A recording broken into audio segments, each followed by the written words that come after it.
bonsoir à toutes et à tous et bienvenue à ce journal. Visite vendredi du Premier ministre à la Cour supérieure des comptes et du contentieux administratif. Jean-Henri Séan voulait s'enquérir de l'état d'avancement de l'enquête autour du dossier Petro-Caribé. La Fédération de paix universelle a implanté en Haïti l'Association internationale des parlementaires pour la paix, AIPP, lors d'une cérémonie organisée vendredi à Port-au-Prince pour commémorer la Journée internationale de la paix.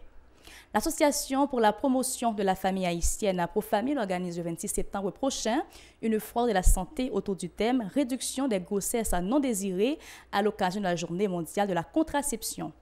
Le réseau haïtien des journalistes en la santé presse la sonnette d'alarme sur l'augmentation du taux des malades du cancer et invite le gouvernement à réagir. À l'étranger, en France, la canicule a provoqué 1500 morts selon le ministère français de la Santé. Ces titres vous seront développés après la pause. Restez branchés.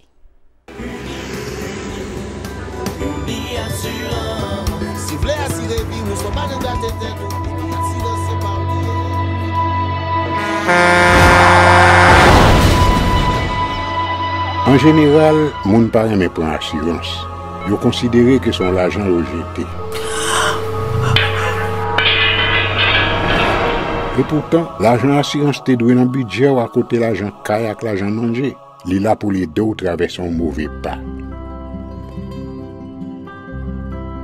Gardez tout à côté ou. Ouais comment gros problème qu'on entre sur le monde sans attendre. Mandez Dieu pardon, ça qu'arrive au tout. Une assurance dit ou précaution pas capon. Les mal arrivés, les faux amis flair saison a fait comme si on pas de jambe connaît ou. Une assurance après rétaver ou pour le dire continuer vivre la vie ou quitter ce course là nan men nous. Uni Assurance. Vivez en toute assurance. Merci de rester des nôtres et bienvenue au développement de ce journal. Le Premier ministre Jean-Henri Séan s'est rendu vendredi à la Cour supérieure des comptes et du contentieux administratif en vue de s'informer des progrès réalisés dans le cadre de l'enquête sur le dossier Petro-Caribé. Le chef du gouvernement a promis d'octroyer aux commissaires les moyens nécessaires pour remplir leur mission, ajoutant qu'il rendra également visite aux instances judiciaires concernées par l'enquête sur cette affaire. Jean-Henri Séan au micro de Mario Sylvain et Régard Noël. On visite d'abord les tout organisme de l'État. Parce que comme on rend visite et mettre primature à la disposition pour faciliter la tâche dans sa affaire. Ça c'est une. Deuxièmement, la Cour supérieure des comptes, nous connaissons, c'est une instance qui est là pour contrôler les comptes de l'État. Donc, on définit pour me dire que la primature et le gouvernement paraît pour faciliter la tâche dans cette affaire. Et troisièmement, certainement, nous connaissons ça, certainement des besoins qu'on ait l'état d'avancement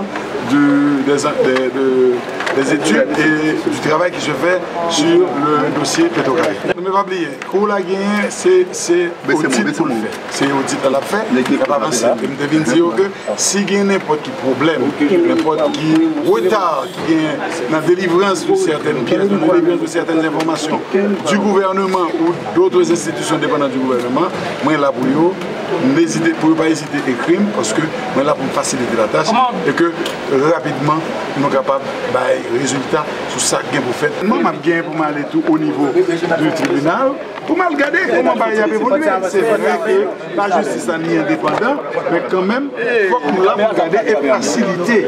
De son côté, le président de la CSCCA, Harold Ely, a salué cette initiative en déclarant avoir soumis à M. Séan la requête des commissaires relative aux moyens pour mener à terme leurs travaux. Harold Ely au micro de Mario Sylvain et Régard Noël. Une rencontre, une visite de courtoisie de la part du Premier ministre à la Cour. Et on a fait des échanges. Il se propose d'être toujours dans la réalisation justement de cette attribution constitutionnelle, aussi simple que ça. Et la Commission a réitéré à l'endroit du Premier ministre ce qui avait été dit il y a 2 semaines. Donc, question moyen que nous avons besoin pour nous avancer avec l'enquête sur le dossier Petro-Caribé. Oui, peut-être. On n'a pas abordé, on a tout simplement, le Premier ministre voulait savoir est-ce que nous disposons, est-ce que la Cour dispose de tous les moyens nécessaires pour réaliser ce travail. Et la Commission, il y a un président de la Commission de pilotage davantage. Il y a des experts qui travaillent. S'ils l'estiment d'ici janvier, oui, nous croyons. Le président lui-même. Jusqu'à présent, l'état d'avancement comment bon, je ne peux pas vous dire, je ne fais pas partie de la commission. La Fédération de paix universelle a implanté en Haïti l'Association internationale des parlementaires pour la paix à IPP lors d'une cérémonie organisée vendredi à Port-au-Prince pour commémorer la Journée internationale de la paix. La paix et le développement durable a été au centre de cette démarche visant à mettre en exerce le rôle des parlementaires pour parvenir à la paix stable et durable. Le Parlement haïtien sera représenté par 40 députés au sein de la Fédération internationale des parlementaires pour la paix, selon les organisateurs. À l'occasion de la Journée mondiale de la contraception, le 26 septembre prochain, l'Association pour la promotion de la famille haïtienne Aprofamille organise une foire de la santé en son local à l'avenue Martin Luther King. Réduction des grossesses non désirées est le thème retenu. Pour cette activité, le directeur exécutif de cette structure, Dr Giannis De Castro, a indiqué que des échanges auront lieu avec les participants sur la planification familiale et des méthodes de contraception. Cette déclaration. On a offert des services, on a réalisé un foire de santé qui est vraiment axé sur la planification familiale. Là, nous avons les méthodes orales, les COC, qui sont microludes, microginaux. Nous avons les stérilaires, côté que tout ça est disponible. Nous avons les jardins là, qui c'est un implant côté vous mettez dans brafia qui protéger mon pendant 5 ans. Et bien sûr, on a bien tout ligature des trompes qui serait net pour filles et vasectomie qui serait net pour garçons.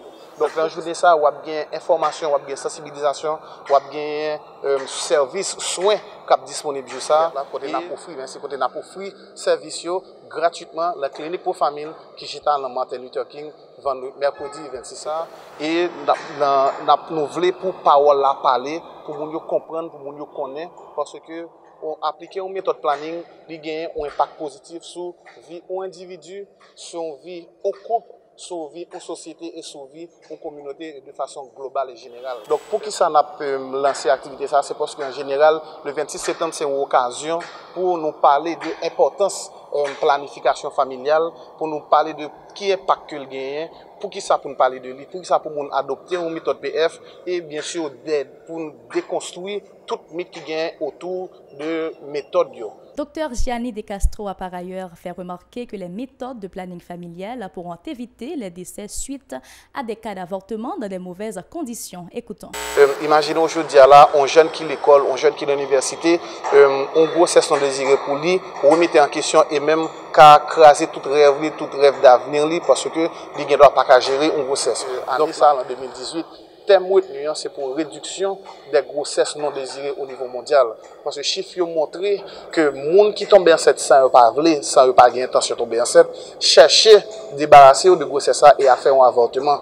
Et nous voyons que l'avortement réalisé dans des conditions qui ne sont pas optimales, qui ne pas avec un niveau de sécurité qui ne pas répondre aux critères et aux normes, et vous venez gagner un nombre de filles qui mourent dans l'activité réalisée avortement dans des conditions de sécurité. Les responsables du réseau haïtien de journalistes en santé RHJS pressent les membres du gouvernement haïtien de prendre des dispositions susceptibles de réduire le taux des malades du cancer au niveau de la population haïtienne en nette progression ces derniers temps.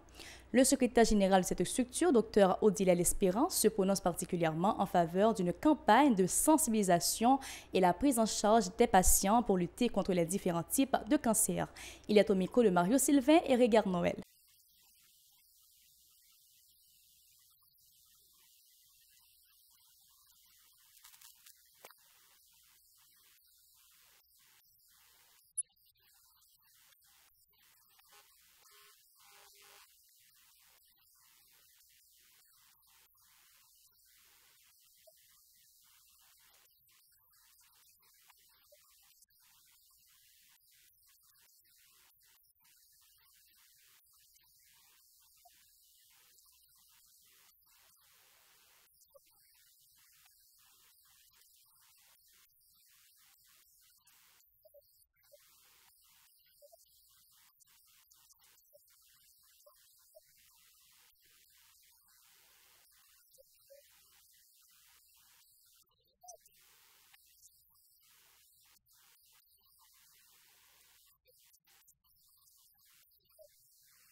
Pour sa part, le cancérologue Jean Cantave invite la population à contrôler son mode d'alimentation et à pratiquer une activité sportive pour prévenir le cancer.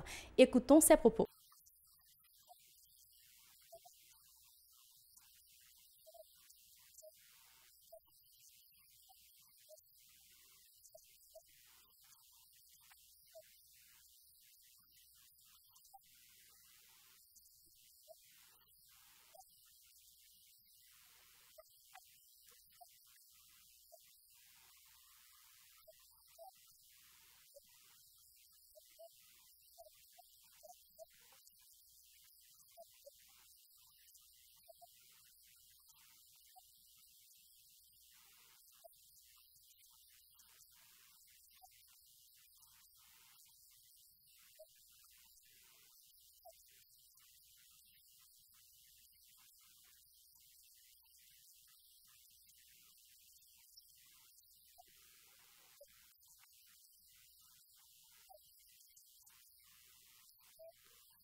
Et pour la nouvelle de l'étranger, mesdames et messieurs, le ministère français de la Santé a indiqué que la canicule a provoqué cette année 1480 morts, soulignant que celle de 2003 avait entraîné 15 000 décès supplémentaires, celle de 2006, 2100 décès supplémentaires et celle de 2015, dont les caractéristiques sont comparables à celle de 2018, 1739 décès supplémentaires.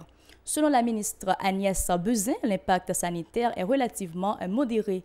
Selon les spécialistes, l'été 2018 a été le deuxième plus chaud de l'histoire de la France. La température moyenne a dépassé la normale de quasiment 2 degrés Celsius. C'est la fin de ce journal. Merci de l'avoir suivi. Restez branchés à la télévision Pacifique. Bon week-end à vous.